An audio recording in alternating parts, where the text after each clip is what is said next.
அஸ்ஸலாமு அலைக்கும் ஆய்வான் வணக்கம் மக்களே. கட்டார் இந்த யுத்தத்தை பற்றி கொஞ்சம் பேச வந்திருக்கிறேன். நம்மளுடைய இஸ்லாமிய தலைவர் சதாம் ஹுசேனுக்கு செஞ்சதுக்கு பார்க்கவா, கடாபிக்கு செஞ்சதுக்கு பார்க்கவா, எவ்வளோ எவ்வளோ அநியாயங்கள் செஞ்சதுக்கு பார்க்க ஈரான் தொட்ட தெளிவாக யுத்த விமானத்தெல்லாம் பங்கர் பண்ணி போட்டு கொடுக்கலான்னு சொன்ன கர்மமெல்லாம் இருக்குது. அதுக்கடையில் இப்போ கட்டாருக்கு அடித்ததால் 52 நாடும் சேர்ந்து வக்காலத்து வாங்குது.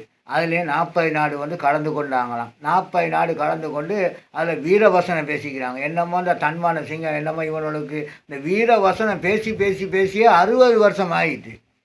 எங்களுடைய இஸ்லாமிய தலைவர்மார்க்க வீரவசனம் 52 நாடம் பேசி இப்போ புதுசாக 40 நாடம் ஒன்று சேர்ந்து பேசி அவனுக்கு திண்டு குடிக்கிறதுக்கு தான் வாருது.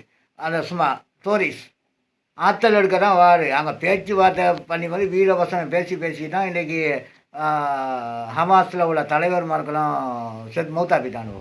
எனவே எக்ரிமெண்ட்டில் மிஸ் ஆகுறது.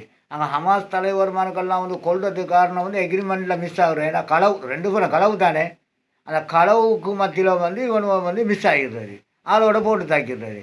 இன்றைக்கு பாருங்கள் 52 நாட்டுக்கு ஒரு சில ஒரு 5-6 நாடு பப்ளிக்காக அமெரிக்கா இஸ்ரேலுக்கு சப்போர்ட் பண்ண 2 நாடு, மற்றவங்க மறைமுகமாக சப்போர்ட் பண்ணுறாங்க. அந்த நாடெல்லாம் சேர்ந்து ஒரு 52 நாடு கூச்சாண்டி காட்டுறேன்னு சொன்னால் பார்த்துக்கிடுங்க. இதில் நான் 60 வருஷமாக தான் நடந்துக்கிட்டு இருக்குது.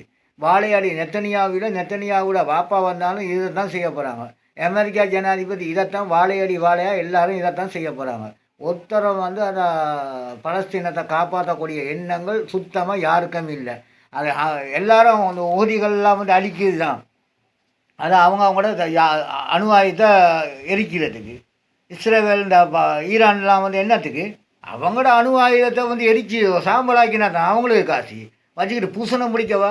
இந்த இப்போ ரொபோ மூலமாக சின்ன சின்ன கம்ப்யூட்டர் மூலமாக அடிக்கிறான். அதுலேயும் பரவாயில்ல, ஒரு மனுஷத்தன்மை ஒழிக்குது போல் இஸ்ரேல்காரனுக்கு.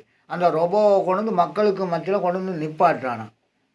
ஓடுங்க இல்லாட்டி வெடிக்க வச்சிருவேன். அப்படியா செய்து ஒரு இறக்கணும். அப்பயே நம்மளுடைய சோனவர்கள் நாடு நாடு நாடு எங்கேயாச்சும் விட்டு ஓடிடுங்க. இந்த 52 நாட்டையும் நம்பிடாதீங்க. இன்றைக்கு நம்பினீங்களாக இதுதான் கேள்வி. உங்களோட புள்ளக்குட்டி எங்களோட புள்ளக்குட்டிக்கு தான் தேவை நாடு. இப்போ முந்தி உள்ளவங்க முட்டாள் மக்கள் செஞ்ச வேலையால் தானே இன்றைக்கி அந்த பிள்ளையெல்லாம் சீரழியுது. முந்தி உள்ள கபோதிகள் செஞ்ச வேலை. இன்ன வரைக்கும் அந்த கபோதிகள் 52 நாடு கபோதிகளை வீரவசனம் பேசி பேசியே நாட்டை குட்டியச்சோராக்கிட்டானுவோ. தேவைக்கு அடிக்க மாட்டானுவோ. அவனோட அணு ஆயுதத்தை எரிக்கிறதுக்கு மட்டும்தான் மக்களே அடிப்பாங்க. கொஞ்சம் வேங்கி கட்டிக்கிறதுக்கு இருங்க. நீங்கள் நினைக்காதீங்க அங்கே யுத்தம் கடுமையான யுத்தம் நடக்கக்கூட கூட இஸ்ரேலுக்கு அடி விடாது. அவனங்கட டாக்கெட் ஒன்று வரணும். இன்னொரு நாட்டுக்கிட்ட எக்ரிமெண்ட் அடிக்கணும். நாங்கள் இத்தனை கோடி ரூபாயோட அணு ஆயுதத்தை எரிக்க போகிறோம். நீ என்ன சொல்கிறான்? அதோட அவன் சரிகண்டத்துக்கு போகிறதான் அடி விடும். இதுதான் யுத்த தந்திரம். இதை விளங்கிக்கிட்டீங்கன்னாக்கா எல்லோரும் ஒத்துமையாக சந்தோஷமாக இருப்பீங்க.